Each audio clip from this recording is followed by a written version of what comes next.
Jarasandha as follows.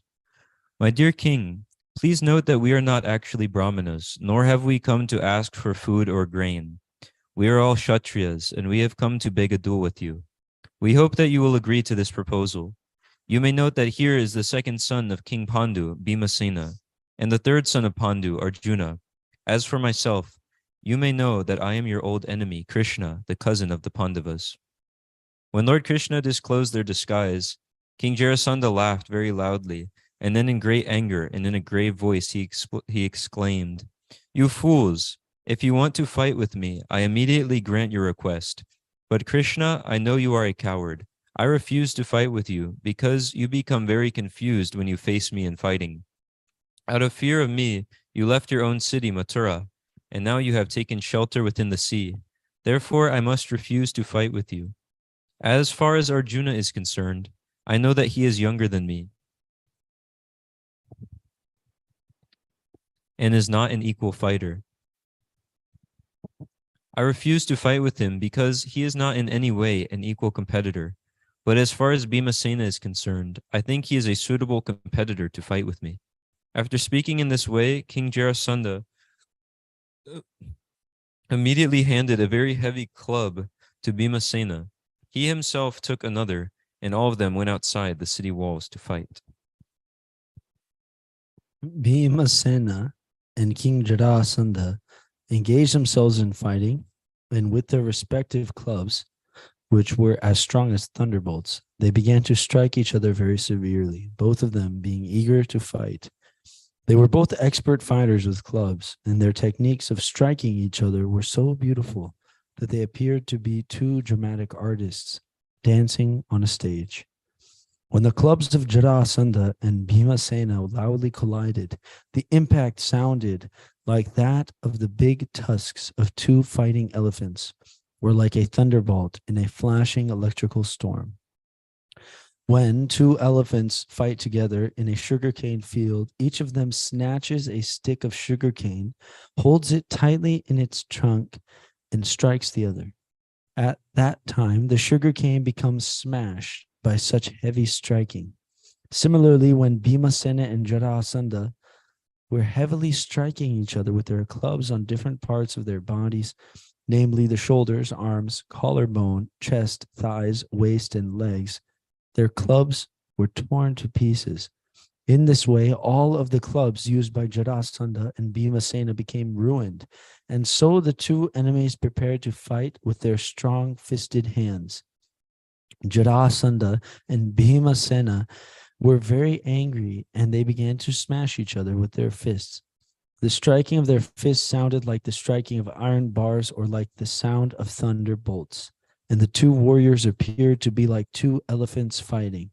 Neither was able to defeat the other, however, for both were expert in fighting. They were of equal strength, and their fighting techniques were also equal. Neither Jarasandha nor Bhimasena became fatigued or defeated in the fighting, although they struck each other continuously. At the end of each day's fighting, they lived at night as friends in Jarasandha's palace, and the next day they fought again. In this way, they passed 27 days in fighting. On the 28th day, Bhimasena told Krishna, My dear Krishna, I must frankly admit that I cannot conquer Jarasandha. Lord Krishna, however, knew the mystery of Jarasandha's birth. Jarasandha had been born in two different parts from two different mothers. When his father saw that the baby was useless, he threw the two parts into the forest. There they were later found by a witch named Jara, who was skilled in the black arts. She managed to join the two parts of the baby from top to bottom. Knowing this, Lord Krishna, therefore, knew how to kill him. He hinted to Bhimasena that since Jarasandha had been brought to life by joining of the two parts of his body, he could be killed by separation of these two parts. Thus, Lord Krishna transferred his power into the body of Bhimasena and informed him of the device by which Jarasandha could be killed. Lord Krishna broke off a twig from a tree and bifurcated it. In this way, he hinted to Bhimasena how Jarasandha could be killed. Lord Krishna, the Supreme Personality of Godhead, is omnipotent, and if he wants to kill someone, no one can save that person. Similarly, if he wants to save someone, no one can kill him.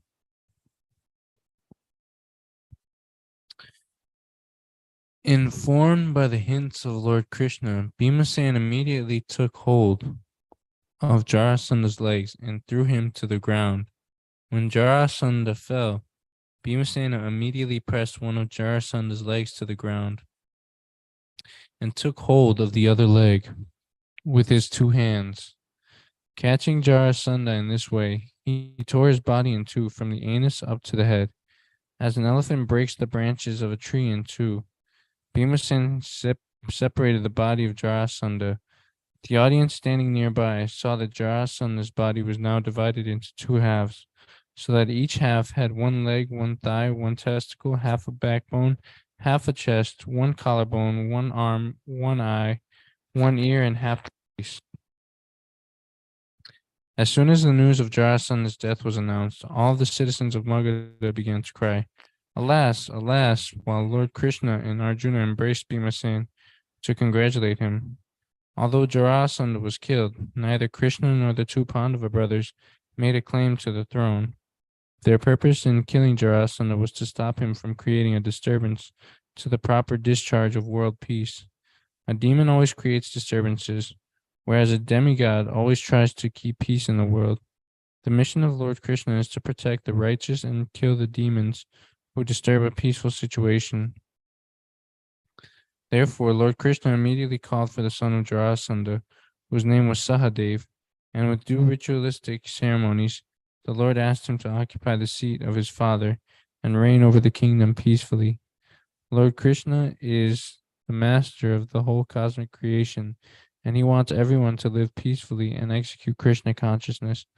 After installing Sahadeva on the throne, he released all the kings and princes who had been imprisoned unnecessarily by Jarasandha. Thus end the Bhaktivedanta purport of the 72nd chapter of Krishna, the liberation of King Jarasandha.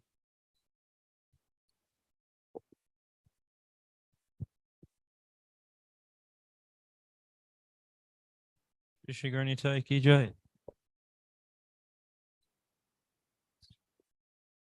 Chapter 73. Lord Krishna returns to the city of Hastinapur. The kings and princes released by Lord Krishna after the death of Jarasandha were rulers of different parts of the world. Jarasandha was so powerful in military strength that he had conquered all these princes and kings, numbering 20,800. They were all incarcerated within a mountain cave especially constructed as a fort, and for a long time they were kept in that situation. When they were released by the grace of Lord Krishna, they all looked very unhappy. Their garments were niggardly, and their faces were almost dried up for want of proper bodily care. They were very weak due to hunger, and their faces had lost all beauty and luster. The king's long imprisonment had caused every part of their bodies to become slack and invalid.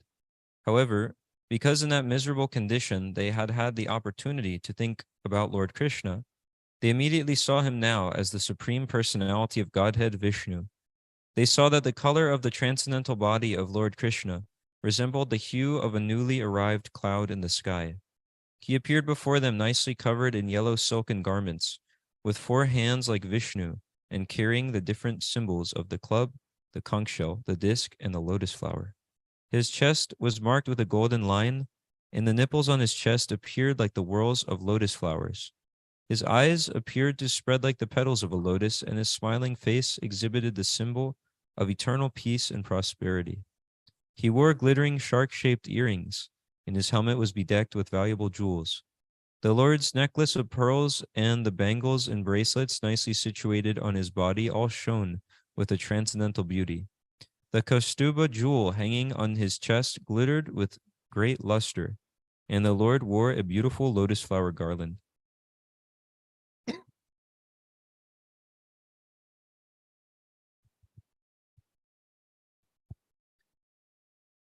After so much distress, when the kings and princes saw Lord Krishna, With his beautiful transcendental features, they looked upon him to their heart's content, as if drinking nectar through their eyes, licking his body with their tongues, smelling the aroma of his body with their noses, and embracing him with their arms.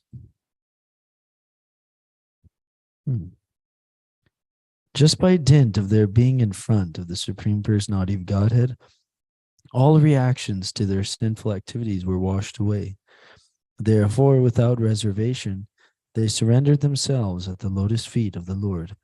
It is stated in the Bhagavad Gita that unless one is freed from all sinful reactions, one cannot fully surrender unto the lotus feet of the Lord. All the princes who saw Lord Krishna forgot all their past tribulations. With folded hands and with great devotion, they offered prayers to Lord Krishna as follows. Dear Lord, O Supreme Personality of Godhead, Master of all demigods, you can immediately remove all your devotees' pangs because your devotees are fully surrendered unto you. O dear Lord Krishna, O eternal deity of transcendental bliss and knowledge, you are imperishable, and we offer our respectful obeisances unto your lotus feet. It is by your causeless mercy that we have been released from the imprisonment of Jarasandha, but now we pray that you release us from imprisonment within material existence, your illusory energy. Please stop our continuous cycle of birth and death. We now have sufficient experience of the miserable material life in which we are fully absorbed, and having tasted its bitterness, we have come to take shelter under your lotus feet. Therefore, please give us your protection. Dear Lord, O killer of the demon Madhu, we can now clearly see that Jarasandha was not at fault in the least. It is actually by your causeless mercy that we were bereft of our kingdoms, for we were very proud of calling ourselves rulers and kings. A ruler or king who becomes too much puffed up with false prestige and power gets no opportunity to understand his real constitutional position and eternal life. Under the influence of your illusory energy, such a foolish so-called ruler or king becomes falsely proud of his position, just like a foolish person who considers a mirage in the desert a reservoir of water. Foolish persons think that their material possessions will give them protection. Engaged in sense gratification, they falsely accept this material world as a place of eternal enjoyment. O Lord, O Supreme Personality of Godhead, we must admit that before this, we were puffed up with our material opulences. It was as if we were intoxicated. Because we were all envious and wanted to conquer one another, we all engaged in fighting for supremacy, even at the cost of sacrificing the lives of many citizens.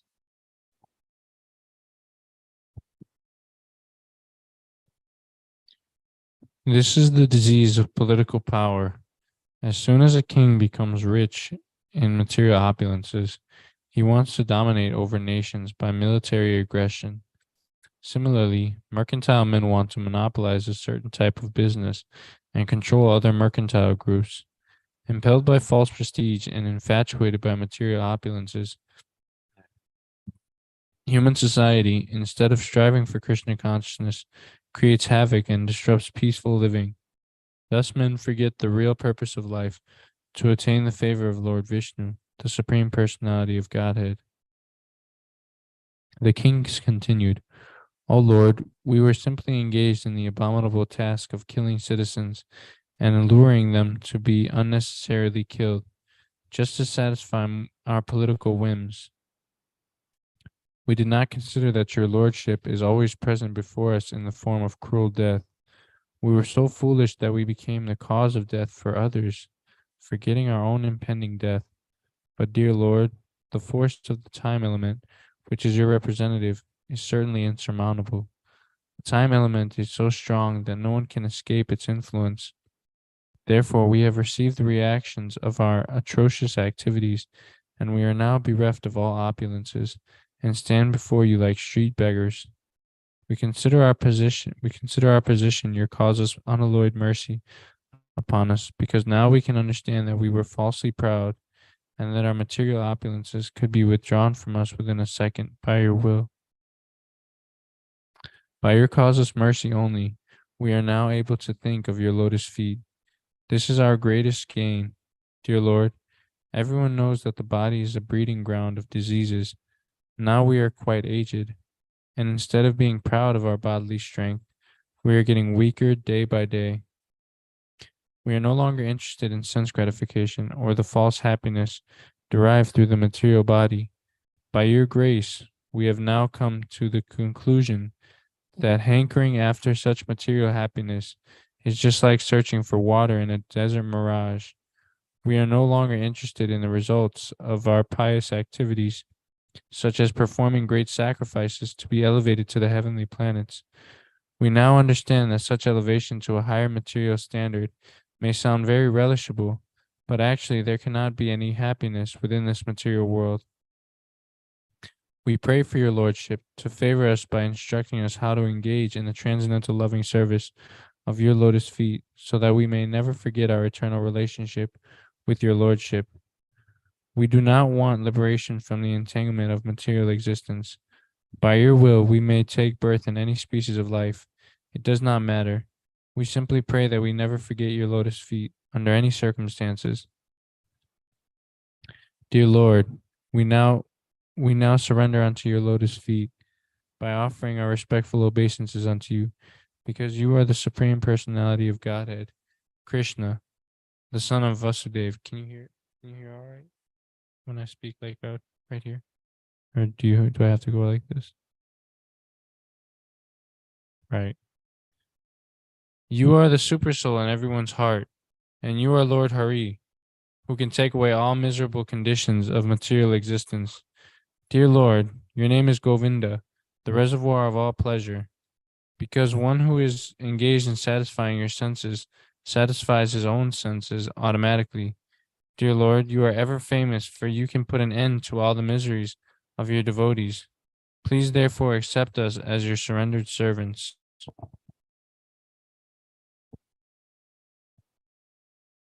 After hearing the prayers of the kings released from the prison of Jarasandha, Lord Krishna, who is always the protector of surrendered souls, and the ocean of mercy for the devotees, replied to them as follows in his sweet transcendental voice, which was grave and full of meaning.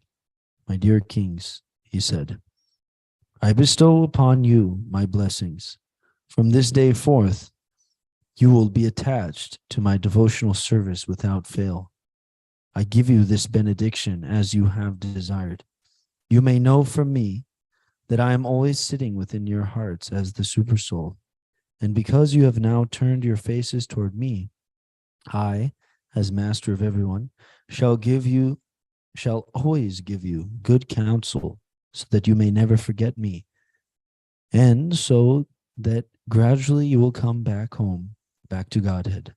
My dear kings, your decision to give up all conceptions of material enjoyment and turn instead toward my devotional service is factually the symptom of your good fortune. Henceforth, you will always be blessed with blissful life. I confirm that all you have spoken about me in your prayers is factual. It is a fact that the materially opulent position of one who is not fully Krishna conscious is the cause of his downfall and his becoming a victim of the illusory energy.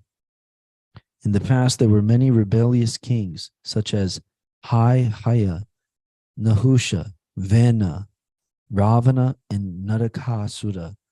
Some of them were demigods, and some of them demons.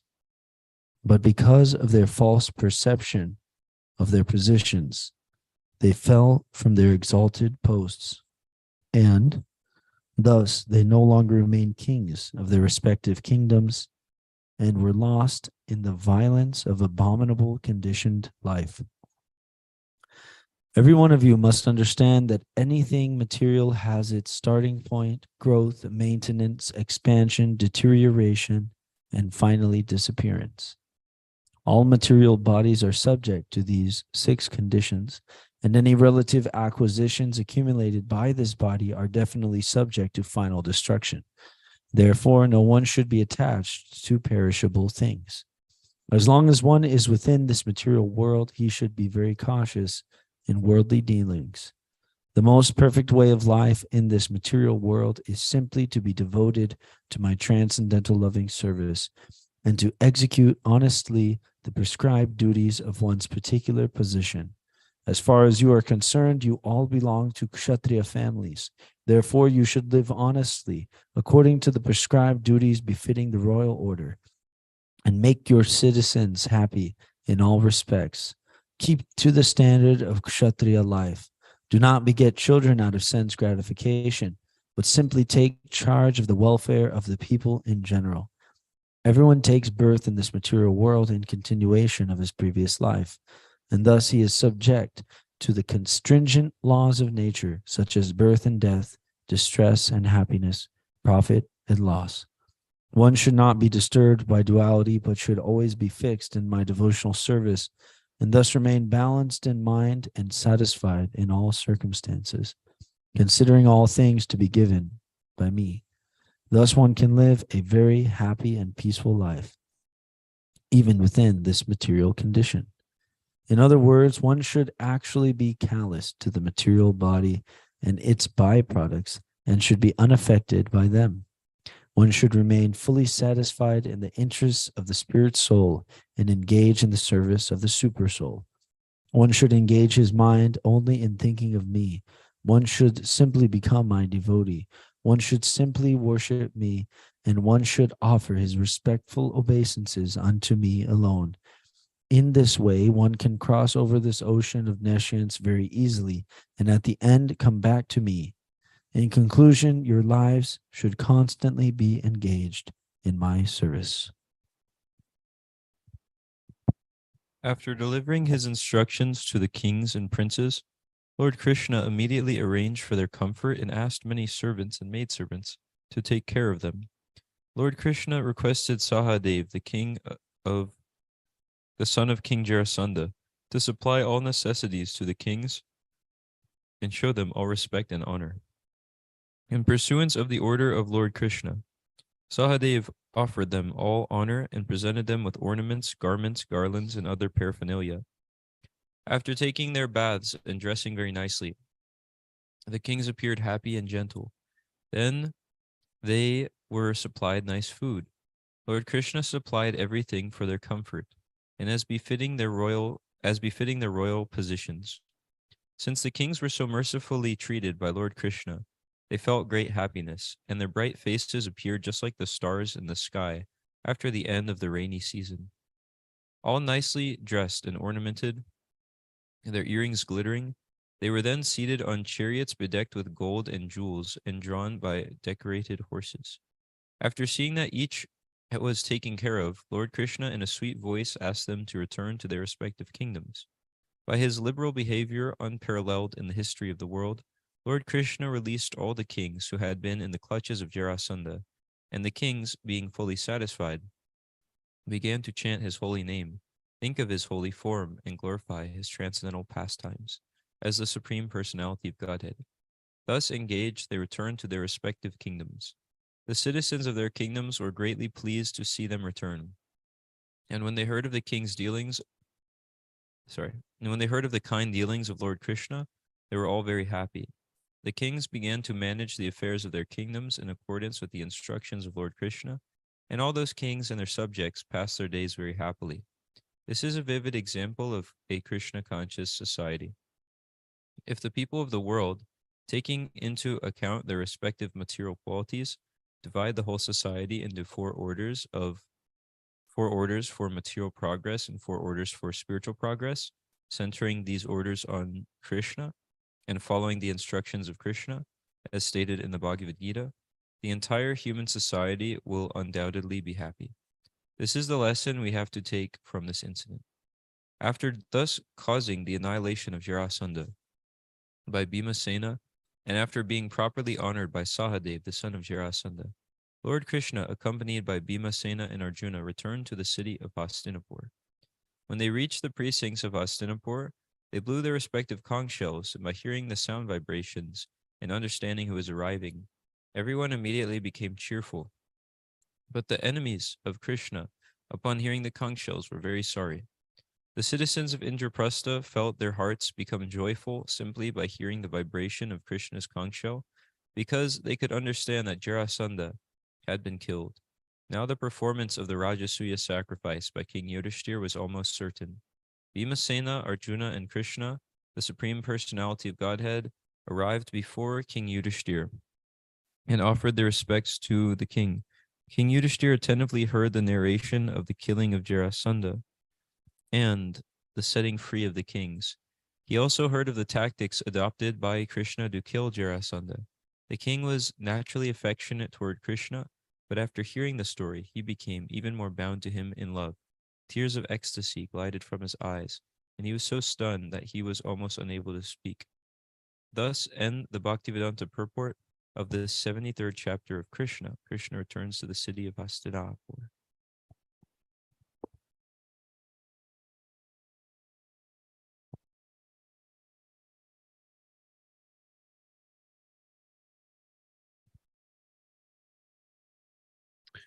Chapter 74. The Deliverance of Shishupal. King Yudhishthir became very happy after hearing the details of the Jarasandha episode, and he spoke as follows. My dear Krishna, all eternal form of bliss and knowledge, all the exalted directors of the affairs of this material world, including Lord Brahma, Lord Shiva, and King Indra,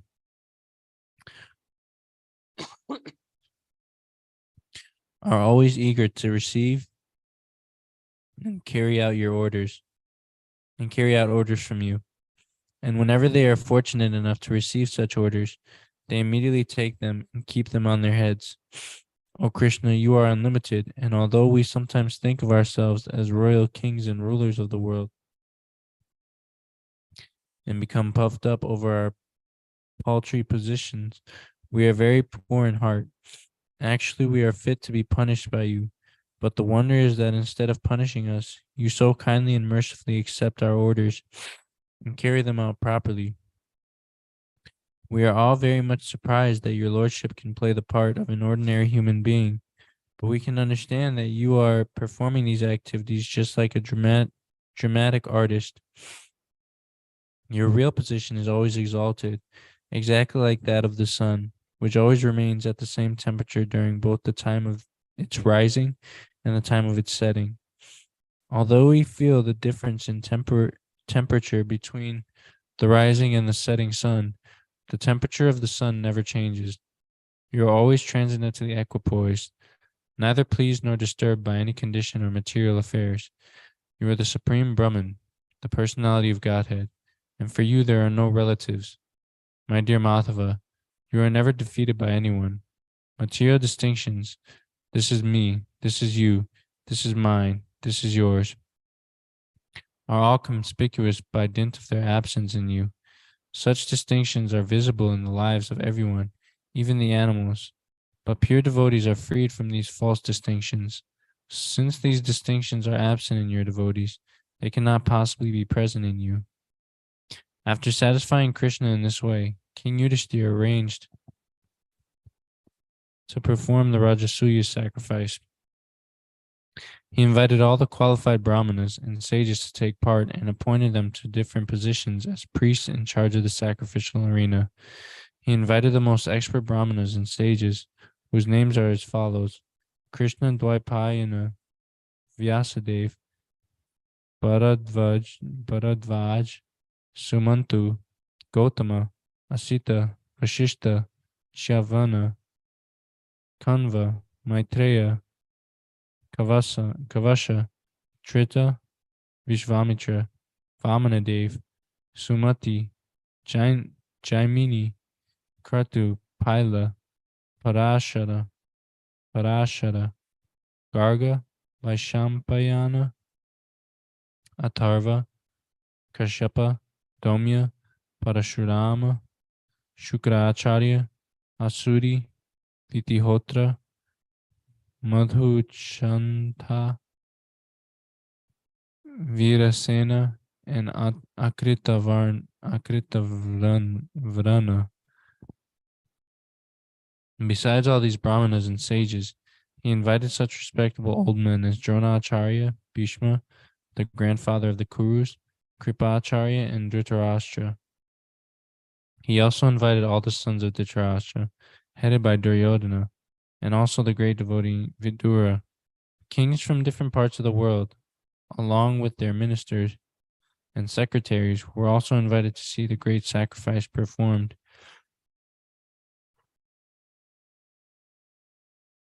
by King Yudhishthira. And the citizens comprising learned brahmanas, chivalrous kshatriyas, well-to-do vaishyas, and faithful shudras all visited the ceremony.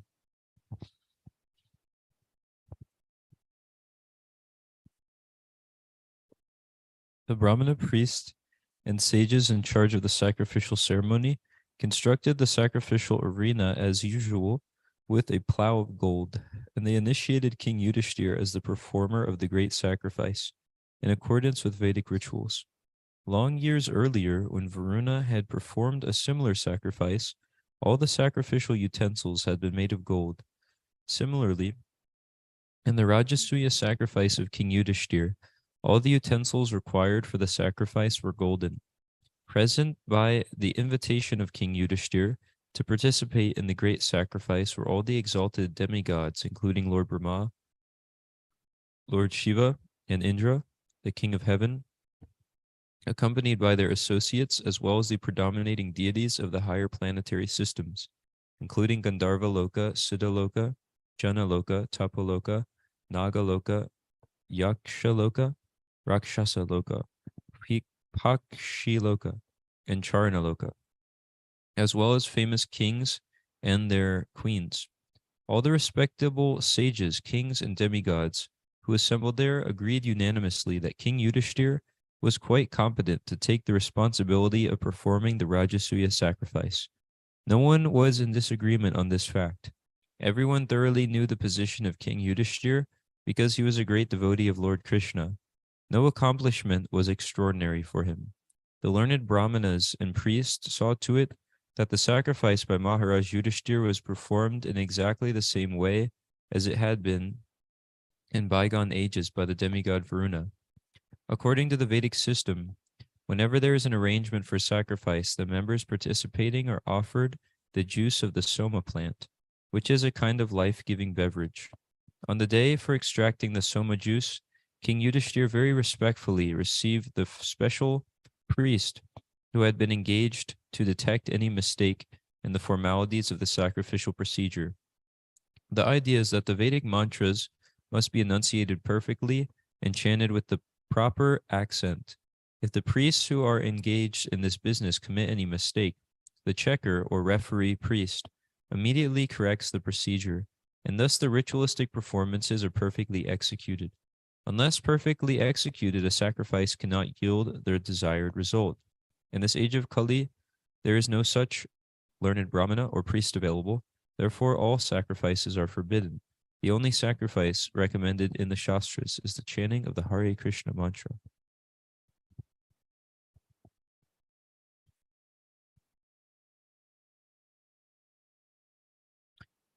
Another important procedure is that the most exalted personality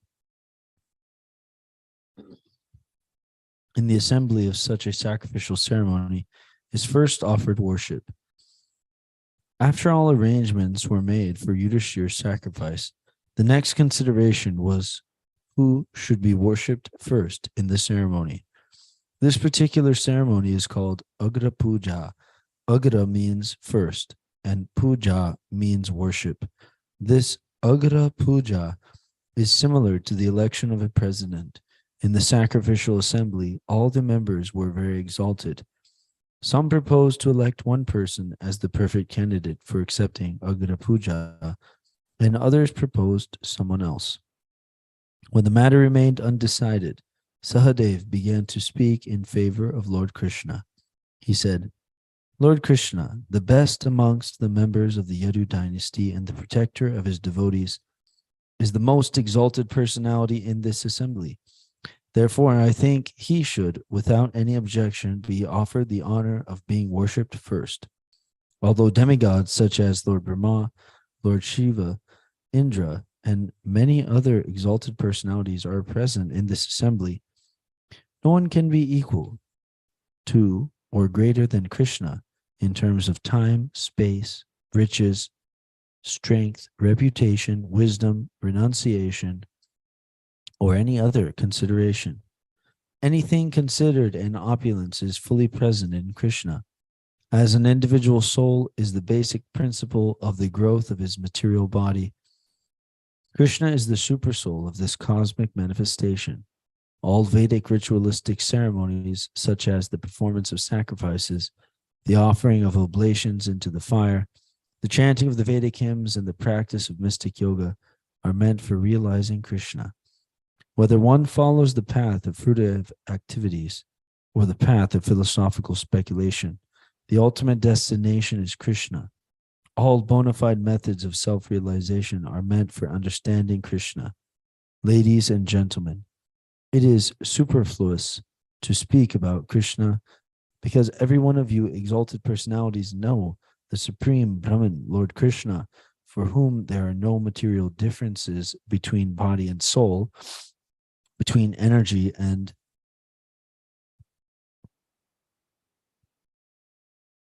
the energetic, or between, one part of the body and another. Since everyone is part and parcel of Krishna, there is no qualitative difference between Krishna and all living entities. Everything is an emanation of Krishna's energies, material and spiritual. Krishna's energies are like the heat and light of fire. There is no difference between the qualities of heat and light and the fire itself.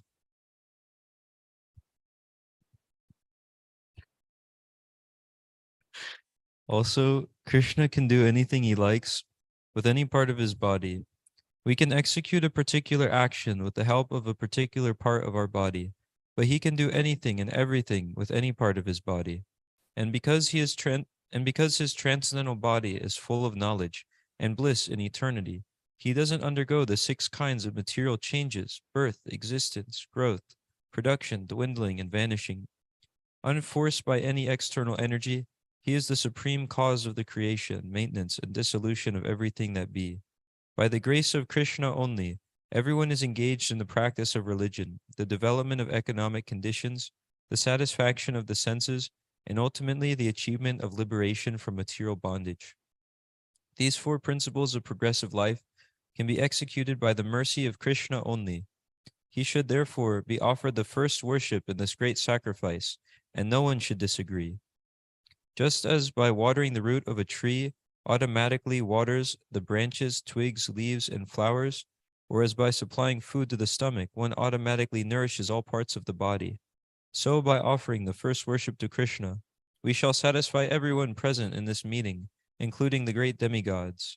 If anyone is charitably disposed, it will be very good for him to give charity only to Krishna, who is the super soul of everyone, regardless of his particular body or individual personality. Krishna is present as the super soul in every living being, and if we can satisfy him, then every living being will automatically be satisfied.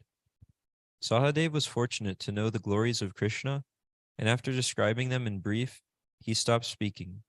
After this speech, all the members present in that great sacrificial assembly applauded, confirming his words continuously by saying, "Everything you have said is completely perfect. Everything you have said is completely perfect." King Yudhishthir, after hearing this confirmation by all present, especially by the Brahmanas and learned sages, worshipped Lord Krishna according to the regulative principles of the Vedic injunctions.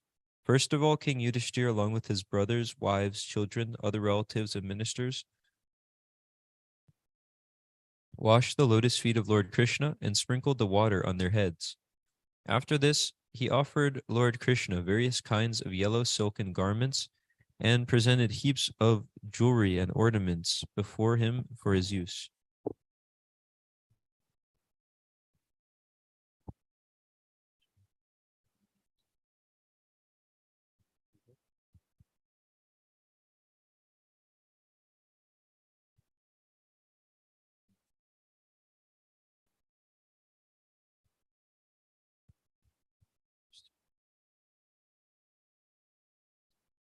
Krishna Book ki jai. Srila Prabhupada ki jai.